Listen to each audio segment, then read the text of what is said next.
It's one of the best things about it. Andrew, what would you say to this, yeah? As we wrap up this podcast, I want to ask you this question. Let's just say the Matrix do pull their third strike on you, Yep. and they succeed. Yep.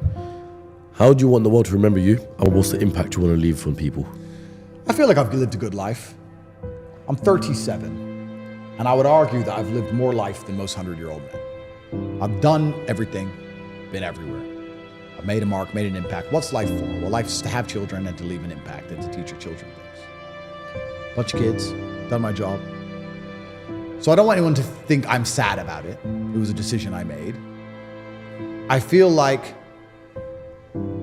as a man, you should always live for something bigger than yourself. I feel like that the true masculine imperative is to find a battle worth fighting for. That's why men have always gone to war, and some men died. That's how it's always been for men.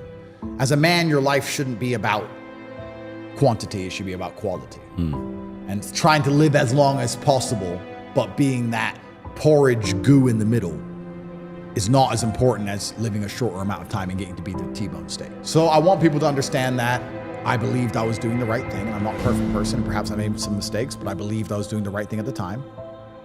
And that I don't have any regrets about it.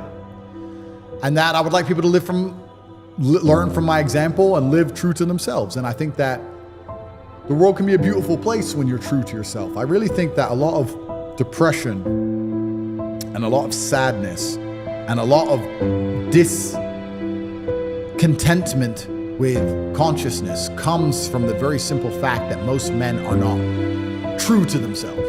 And when I say that, I mean, I can say this in a funny way, or I can say this in a serious way. I'm going to choose. Give us both.